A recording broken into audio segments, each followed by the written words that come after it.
اچھا سینیٹر صاحب، آپ سے میرا سوال یہ ہے کہ اس وقت معاملہ سارا یہ تھا، ظاہر ہے آپ کی جماعت اس حق میں نہیں تھی، لیکن 26ویں آئینی ترمیم کی منظوری ہو گئی. اب یہ جو اس وقت سلسلہ چل رہا ہے، کیا آپ لوگ یہ فورسی کر رہے تھے کہ جی اس طریقے سے ہوگا، یا پھر مطلب یہ اینٹیسپیٹڈ نہیں تھا؟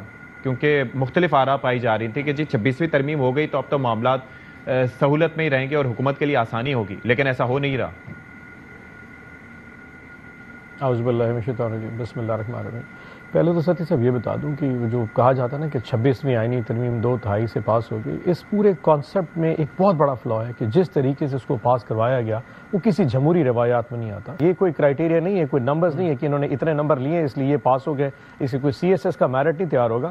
یہ پک اینڈ چوز اپنی مرضی سے ہوتا ہے. 9 لوگ علیحدہ بیٹھے ہوئے ہیں، 2 لوگ علیحدہ بیٹھے ہیں، بیرسٹر علی ظفر اور بیرسٹر گور ایک سائڈ پہ ہوتے ہیں، باقی سارے 9 لوگ علیحدہ ہوتے ہیں. اور مزے کی بات ہے کہ سارے کے سارے لوگ، یعنی کہ ایک ہوتا ہے نا کسی جگہ پہ کسی کا اختلاف ہو، وہ 9 لوگ ایک ہی بندے کو آرڈر کریں، یعنی کہ اس سے پہلے پورا ہوم ورک کیا جاتا ہے کہ یہ 9 ججز جو ہے نا ان کو ہم نے اپوائنٹ کرنا ہے، اور وہ کسی کی بھی ہو سکتے ہیں، وہ پہلے طے ہو جاتے ہیں. اس کے بعد جس دن وہ جوڈیشل کمیشن میں آتے ہیں، چیف جسٹس سے لے کے سارے ان کو ووٹ ایسے ٹھک ٹھک کر رہے ہوتے ہیں اور وہ 9 ایک ہی بندے کو ووٹ ڈالتے ہوتے ہیں. سو یہ بڑا ہوم ورک اور پلان کر کے لگایا جا رہا ہے. اچھا، اب اس کے نتیجے میں کون سی عدلیہ اگلے 10-20 سال میں جا کے میرے ایز اے پاکستانی عوام کے ہونے ناطے میری تقدیر کے فیصلے کرے گی، میں تو سوچ کے پریشان ہوں. لیکن ہیونگ سیڈ دیٹ، آپ ایک چیز اور دیکھیے، اپنی پرسنل چوائس جس دن سے لیکن ایک چیز مجھے سمجھائیے گا، میں اپنی بات مکمل کروں. سینیٹر صاحب میں بیسیکلی یہ جاننا چاہ رہا تھا جس دن سے پلیز جی 26ویں آئینی ترمیم کا جس طریقے سے چیف جسٹس آف پاکستان کو اٹھا کے جسٹس منصور علی شاہ کو ہٹا دیا گیا، جسٹس یحییٰ آفریدی صاحب کو لگایا گیا،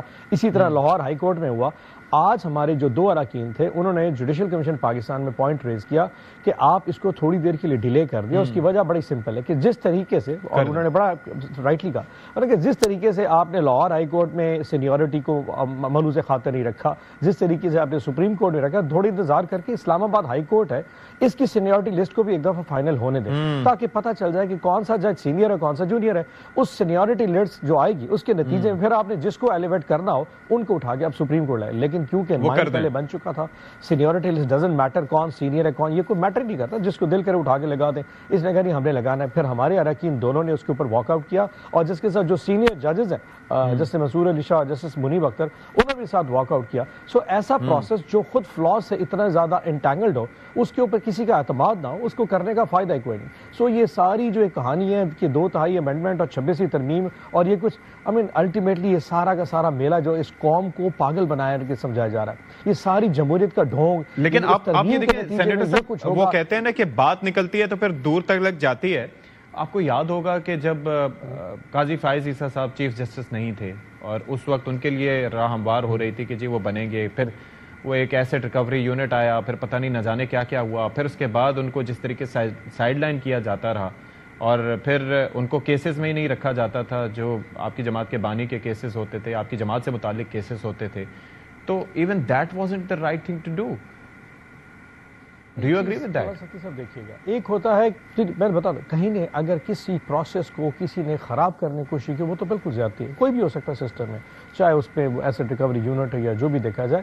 بٹ یہ کبھی نہیں ہو سکتا کہ یہ کہا جائے کہ جی آپ کیونکہ فائز عیسیٰ صاحب کی باری ہے کوئی اور باری لے لے گا. اس طرح کی کوئی ترمیم اگر آج لائی گئی ہے جن لوگوں کی وجہ سے جنہوں نے یہ پورے سسٹم کو منور کیا، وہ ہمارے دور میں منور کر کے 2/3 امینڈمنٹ لا سکتے تھے، اس میں جسٹس قاضی فائز عیسیٰ کو سائڈ پہ ہٹا لیتے، اس وقت منصور علی شاہ سے لگ جاتے. لیکن ایسا کچھ نہیں ہوا. جو کچھ ہو رہا تھا ایک پروسیس تھا، اس میں کہیں نہ کہیں کوئی کمی بیشی ضرور چل رہی. لیکن جو کچھ اب پاکستان میں ہوا ہے یہ نہیں کہ آپ نے آؤٹ آف دا ٹرن ایک بندے کو رانا صاحب سے اس کا جواب لے لیتے ہیں، کانسٹیٹیوشنل بینچ کے بھی ہٹ لے خاصی دیر سے منتظر. جی رانا صاحب یور تھاٹس آن دیٹ. جی کوشچن یہی ہے کہ جی یہ جو کچھ ہو رہا ہے ابھی، تعیناتیاں تو ہو رہی ہیں لیکن اس کے اوپر پروٹیسٹ کی اب کی ٹائمنگ کیسی ہے؟ کیونکہ ظاہر ہے جب یہ 26ویں ترمیم ہو رہی تھی تو آئی ریمبر اس وقت ابھی ڈیلیبریشن چل رہی تھی تو وکلاء کی جانب سے کہا گیا تھا کہ ہم اس کے اوپر ہونے نہیں دیں گے. منیر ملک صاحب سے منسوب بھی ایک بیان چلایا گیا تھا کہ اس کے اوپر پوری تحریک چلے گی، لیکن بعد ازاں ایسا کچھ نہیں ہوا. اب تعیناتیوں کے معاملے پہ اس طرح سے ہم نے دیکھا اور اب پھر پوسٹ پون کیا گیا ہے کہ 26ویں ترمیم کا کیس لگے گا تب پروٹیسٹ ہوگا. Your thoughts on that? بسم اللہ الرحمن الرحیم.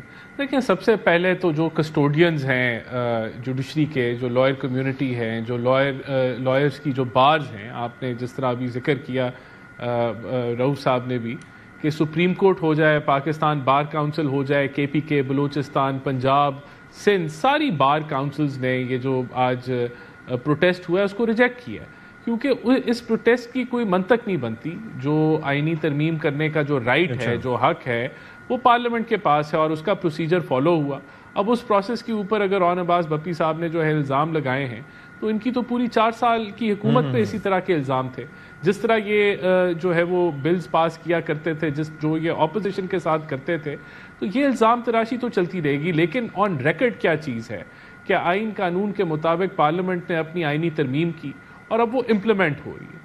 تو اس کی امپلیمنٹیشن میں جو نظام مرتب کیا گیا, جس کو مختلف جماعتوں نے سپورٹ کیا, اس کے مطابق چل رہا ہے. تو یہ نہیں ہو سکتا. دیکھیں اس میں جو ٹیکنیکل پوائنٹ ہے کہ جوڈیشل ریویو جو ہے وہ 26ویں آئینی ترمیم کا ہوگا, جب تک وہ نہیں ہوگا اور اس کا فائنل فیصلہ نہیں آئے گا, یہ ممکن ہی نہیں ہے کہ آئین کے اندر جو امینڈمنٹس ہوئی ہیں ان کو بریک لگا دی جائے اور اس کا انتظار کیا جائے. آئین امپلیمنٹ ہوتا ہے, آئین امپلیمنٹ ہونا, جو امینڈمنٹس ہیں وہ امپلیمنٹ ہونا شروع ہو گئی ہیں اور اس میں کوئی قباحت نہیں ہے. There is no absolutely nothing wrong with it. اور یہی وہ بنیادی نقطہ ہے کہ آل اکراس پاکستان کے اندر جو بار کاؤنسلز ہیں, جو الیکٹڈ ریپرزینٹیٹیوز ہیں, جو لائر کمیونٹی کو ریپرزینٹ کرتے ہیں, انہوں نے یکسر طور پہ اس موومنٹ کو, یہ جو پروٹیسٹ ہو رہے ہیں, ان کو ریجیکٹ کیا اور انہوں نے اپنے اعلامیے جاری کیے.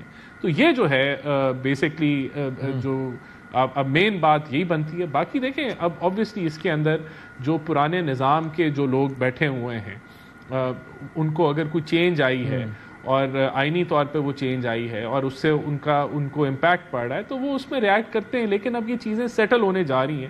آگے آنے والے دنوں میں یہ جو وہ تو الزام یہ لگاتے ہیں جو کہ آپ حکومتی جماعت سے ہیں, وہ یہ کہتے ہیں کہ یہ اسٹرینتھ پوری کر رہے تھے بیسکلی فل کورٹ کے لیے, تو اب یہ اسٹرینتھ پوری ہو گئی ہے تو اب کیسز بھی لگ جائیں گے, ایسا ہے؟ نہیں دیکھیں, یہ جو پولیٹیکل ریٹرک ہے وہ چلتا رہے گا. بڑی بات یہ ہے کہ جوڈیشل ریفارمز ہوئیں, اب جو ریفارمز ہو گئی ہیں ہمیں اسے وقت دینا چاہیے, ہمیں اس کو سپورٹ کرنا چاہیے کہ یہ رزلٹ لے کے آئیں. جس مقصد سے یہ جوڈیشل ریفارمز ہوئیں, بہتری آئے جوڈیشری کے اندر. اگر آپ ہماری اوور آل جوڈیشری کو دیکھیں اور اس کی پرفارمنس کو دیکھیں تو وہ کوئی بہت زیادہ قابل تعریف نہیں ہے. دنیا میں اس کی رینکنگ باٹم کے اندر ہے.